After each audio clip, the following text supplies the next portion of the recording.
Vamos falar agora do Brock, mudar de assunto para falar do Cruzeiro, porque ele disse adeus ao clube, assinou com o Cerro Porteño do Paraguai, e o Eduardo Brock bateu um papo exclusivo com a gente e um papo emocionante.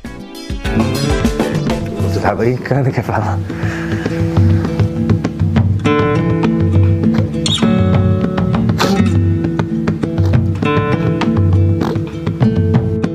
Vou até olhar pra câmera.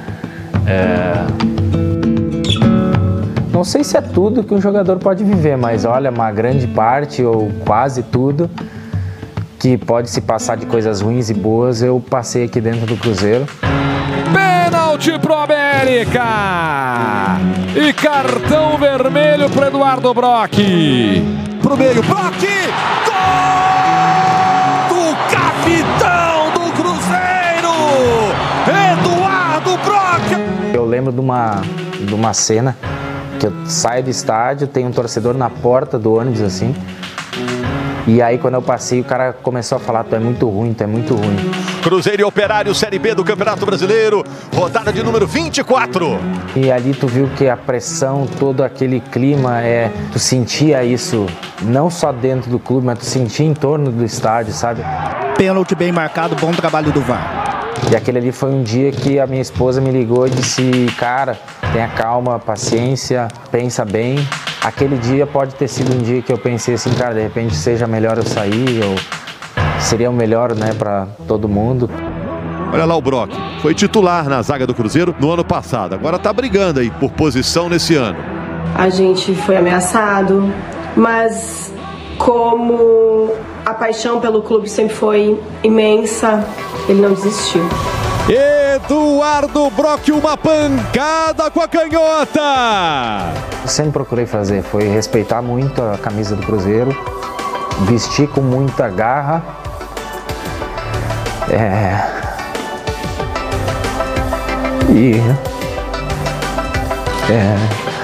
Eu acho que isso fez com que eu chegasse ao ponto de ter o respeito, de ter o reconhecimento. O fato de ser o sábado, não ter todos os funcionários, foi até menos difícil. Mas cada um tem um lugar no meu coração. Brock, hoje fiquei triste em saber que você vai nos deixar. A torcida toda te admira muito. E em nome dela, quero me despedir de você, desejando você toda a felicidade. Jamais vamos esquecer o que você fez, nos ajudando a voltar para o Série A. Pai, boa sorte no novo time, te amo. Meu filho nem gostava muito de jogar futebol e hoje ele defende o Cruzeiro e vai pra escolinha, quer ir jogar futebol, vai pra escola, quer com a roupa do Cruzeiro. Então assim, criou dentro do meu filho também algo muito legal, algo muito bom. É gratificante ver a torcida falando de Eduardo Brock como uma pessoa que sempre deu carinho, como uma pessoa que nunca desistiu de lutar. Tá com moral o capitão, a topa respeita o capitão. Vocês me ajudaram realmente a ser uma pessoa melhor, um jogador melhor e poder ter escrito uma história tão bacana juntamente de vocês. Seja feliz, meu filho, onde você estiver. Zagueiro quando aparece na área não vai pra passear.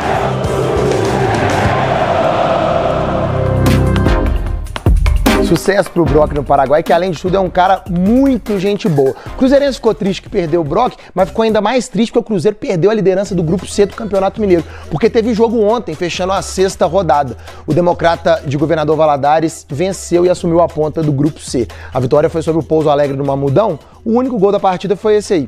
Gol de cabeça do Gabriel Marques. Vitória da Pantera por 1-0 no Campeonato Mineiro. No encerramento da sexta rodada do Campeonato Mineiro, o Gabriel Marques marcou para o Valadares e o Democrata derrotou o Pouso Alegre no Mamudão por 1-0. Placar que não interessou muito ao Cruzeiro, afinal de contas, nesse instante, no Grupo C, o Democrata agora é líder com 9 pontos, o Cruzeiro é vice-líder com 8 pontos, Tombense é o terceiro colocado com 8, o Ipatinga é o quarto colocado com 5 pontos. A configuração aí que promete muitas emoções nesta reta final da primeira fase do Campeonato Mineiro. Rosane Meirelles. Realmente essa vitória do Democrata meio que quebrou as pernas aí do torcedor celeste, viu? Cruzeiro secava a Pantera diante do Pouso Alegre, que venceu o Cruzeiro no Independência, mas não deu muito certo. O Cruzeiro, então, acabou caindo para a segunda posição do grupo. E aí, além de vencer os seus 2 jogos restantes, que é contra a Caldense e contra o Democrata de Sete Lagoas, o Cruzeiro tem que torcer pro Democrata de Governador Valadares perder um dos seus 2 jogos, e o Ipatinga, que ainda tem 4 partidas para fazer, tem que perder pelo menos 2. Então o Cruzeiro tá aí nessa matemática, e se por acaso o Democrata ali não tropeçar, ficar na liderança e o Cruzeiro ficar na segunda posição, aí tem que torcer para um tropeço do Atlético, que no momento é o segundo melhor colocado no geral. Então o Cruzeiro não só depende dele, até por causa que a gente sabe que o início do Mineiro pro Cruzeiro foi muito ruim, e agora a cada rodada, a cada partida é fazer a parte dele, contar com a calculadora ali na mão e quem sabe torcer para o tropeço dos rivais. Então o Cruzeiro tá muito nesse foco, né, de além de fazer a sua parte, também ter que secar os adversários. Mas a gente faz os levantamentos aí das partidas, por exemplo, contra o Vila, o Cruzeiro foi muito bem, até por causa da mudança de chave que ocorreu no Clássico. E aí, diante da Caldense, por mais que a Veterana tenha vencido o Cruzeiro, né, no Campeonato Mineiro de 2021, se a gente pegar no retrospecto geral, o Cruzeiro leva vantagem. Sem contar que a Caldense também não vem de um bom momento neste estadual, né? Tá lutando ali para não ficar entre os 3 piores, não disputar o hexagonal do rebaixamento. Triangular, na verdade, né? Triangular do rebaixamento. Então a Caldense também está desesperada. Pode ser um jogo confortável ou não pro Cruzeiro, porque o Vila também estava nessas condições, mas a gente sabe que jogar contra a Caldense é muito complicado, principalmente em Poços de Caldas. É verdade. A configuração mais tranquila é pensar em terminar em primeiro no seu grupo, o grupo C. E para isso acontecer, evidentemente, você já disse, o Democrata precisa tropeçar e o Cruzeiro, óbvio, fazer a sua parte, vencer as 2 partidas. E tem a situação ainda do Ipatinga, que tem só 4 jogos na competição, inclusive vai pagar um dos jogos suspensos amanhã contra o Vila Nova, esse jogo com mando de campo do Vila. E pensando na configuração do segundo melhor colocado, né? Se a gente tirar então essa parte, considerando que o Cruzeiro fica em segundo, nesse instante o Atlético é o melhor dos segundos, né? Ele tem 9 pontos, isso. É o vice-líder do grupo A, que é o grupo até do Atlético. No grupo B, a Veterana, que é a vice-líder, então tem 4 pontos nesse momento. Mas aí Patrocinense tem um jogo a menos, vai pagar esse jogo ainda diante da equipe. Só Patrocinense eu acho que tem 5, né? Então tem poderia ir a 8, que é a mesma pontuação do Cruzeiro. Então se o Cruzeiro vence a Veterana... O Patrocinense tem 5 jogos, mas 3 pontos. Então já não ultrapassaria o Cruzeiro se o Cruzeiro vencer todos os jogos, né? Então... a situação mesmo é terminar em primeiro, ou então se for num segundo, secar o Atlético. E vale lembrar que o Cruzeiro empatou contra o Atlético, então não tem mais esse duelo direto para ver quem se classifica. Então a situação é bem delicada aí, né? É verdade. E o jogo da próxima quinta-feira passa a ser importante também por isso, né? Além do Cruzeiro precisar vencer, mas vai vencer quem hoje está na segunda colocação do grupo B, né? Então já não deixa de ser ali um objetivo direto das 2 equipes de classificação. E aí, depois, tirando um segundo colocado, você conseguir abrir frente desse segundo colocado do grupo B, focar mesmo no segundo do grupo A. Isso se o Cruzeiro, por acaso, não ficar ali na primeira colocação do grupo C, que está bem disputado, né? Como eu disse, Democrata de Valadares com 9, Cruzeiro com 8, Tombense também com 8. Cruzeiro leva melhor em relação ao Tombense no saldo de gols nesse instante, tem 3 contra 1, e o Ipatinga tem 5 pontos, só que 4 jogos, e as outras equipes do grupo C já com 6 jogos. Rô. Exatamente. E além de tudo, acho que é melhor ir para a torcida do Cruzeiro torcer por um tropeço do Democrata, quem sabe, nessa 7ª rodada, e o Cruzeiro, além, é claro, fazer sua parte, porque a última rodada o Democrata pega o Atlético. Não sei se o maior rival do Cruzeiro facilitaria aí a vida da Raposa. Por exemplo, se o Cruzeiro precisa de uma derrota do Democrata e além de vencer para terminar em primeiro, enfrentando ali o Atlético, focado também no jogo de volta da pré-Libertadores, não sei aí se o Atlético meio que facilitaria a vida do Democrata diante para ficar na primeira posição, né, em relação nessa última rodada, mas o bom é que todos os jogos acontecem no mesmo horário, então tem isso também, né, muito importante. Assim, o Atlético, apesar de estar numa situação muito confortável no Grupo A, inclusive com a primeira colocação garantida, né? Porque tem 16 pontos, o vice-líder é o Atlético, tem 9, faltando 2 jogos aí, ou seja, 6 pontos, o Atlético chega ao máximo a 15, e tudo bem que tem o Vila Nova ali que tá com um jogo a menos no grupo, mas tá com 4 pontos, né? Então o Vila Nova tem mais 9, só chegaria a 13 pontos nesse Grupo A.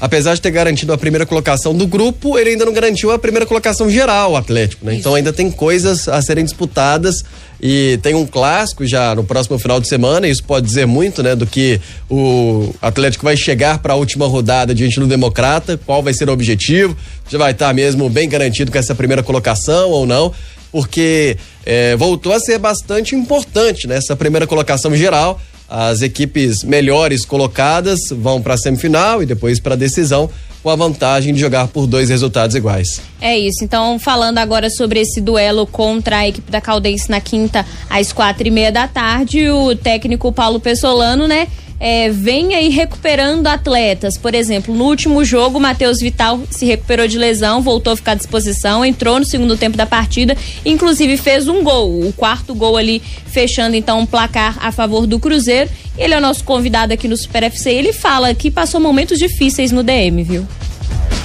Muito feliz, cara. Passei por um momento bem difícil, mas graças a Deus consegui me recuperar. Ainda não estou 100%, tem a parte física ainda que eu preciso retomar, que aqui a gente joga numa intensidade muito alta, mas agradecer ao pessoal do departamento médico de fisioterapia, que foram do caralho, me ajudaram muito para que eu pudesse voltar antes até do previsto. Então, agradecer primeiro a Deus, depois a eles, que foram muito importantes. Como é que foi marcar a primeira vez com a camisa do Cruzeiro? Cara, é de uma emoção muito grande. Tô muito feliz de poder estar aqui de verdade, não tô falando da boca para fora. Quando eu recebi o convite daqui, não pensei 2 vezes, sabia que viria para um grande clube, com um projeto muito ambicioso, e graças a Deus hoje eu pude fazer meu primeiro gol, e agora ver o que o professor tem para falar, para aprender um pouco mais metodologia de trabalho dele, para que eu possa evoluir ainda mais. Tá, então o Matheus Vital, né, nessa segunda oportunidade dele, já que na primeira ele acabou se machucando, agora acabou fazendo esse gol, um gol importante, primeiro dele com a camisa do Cruzeiro. E ele mesmo destacou, não está 100%. Então a gente pelo menos sabe que não começa ali contra a equipe da Caldense sendo titular. Mas o Pessolano pode ter um reforço importante, que é o Nicão. Falava no final do destaque do Super FC de ontem, né, que ele treinou normalmente, e assim como o Nicão, quem também treinou junto com os companheiros foi o lateral direito William. Ele ficou fora das últimas 2 partidas, jogou os 90 minutos contra o América, mas a gente sabe que a situação dele é um pouco complicada porque ele se recuperou de uma grave lesão no joelho. Então aos poucos ele vai pegando o ritmo mesmo, e o Pessolano não quer estourar o jogador, mas fez uma boa partida contra o América e fica aí, quem sabe, à disposição também, já que ele tá improvisando o Alisson, né? Depois que o Gasolina acabou machucando. O Alisson entrou contra o Atlético ainda no primeiro tempo. No último jogo foi titular ali pela direita. Então é uma boa opção que o Pessolano tem também pela direita. Acho que nesse início de temporada o Alisson vai focar até um pouco mais nessa direita, né? Acho que tá mais fácil para ele, porque o setor de meio campo do Cruzeiro tá bem congestionado de disputas ali por vaga no time titular. São muitas opções. E tem ainda o Matheus Jussa, né? Que Sim. Pode fazer a estreia dele. Enfim, o jogador que vai se adaptar e vai entrar para a disputa também por uma vaga. O Pessolano, inclusive, já falou dele em entrevista coletiva, elogiou o Jussa, então dá indícios que é um jogador que terá um certo carinho ali do treinador, ele conta com o atleta. E tem Neto Moura, tem o Ian Lucas, que os titulares é a surpresa. Parecem, né? Os titulares são regulares, inclusive. Tem o próprio Ramiro ainda, o Felipe Machado, que retornou. E a direita, enquanto tem esse clarão aí, né? Não tem alguém titular ainda. O Wesley Gasolina, que se lesionou e ainda assim também não era um titular absoluto. O William, a gente imaginava que ia ter uma certa sequência, porque durou 90 minutos no jogo diante do América, né? O atleta não foi substituído, mas ainda assim, no jogo seguinte, nos jogos seguintes, o William acaba ficando de fora, dando demonstração aí de que ele pode até mesmo ficar revezando com alguém nesse lado direito do campo. Destaques finais do programa chegando. Primeiro com o Cruzeiro, de volta, Rosane Meirelles. Falando então agora, viu, Léo, da base celeste. O Cruzeiro, né, já tem o seu adversário definido do Campeonato Brasileiro Sub-20. A CBF detalhou ontem aí esta tabela e o Cruzeiro estreia contra o Atlético Goianiense no dia 1º de março às 3h. O mando é do Cruzeiro. Esse local ainda não foi definido pela equipe celeste, mas a gente volta a reforçar, né, que principalmente a Toca 2 está passando aí por algumas reformas e um dos objetivos é ter sim uma capacidade para receber o torcedor e quem sabe fazer esse tipo de partida justamente na Toca, onde a equipe sub-20 tem treinado. Muito bem, Rosane.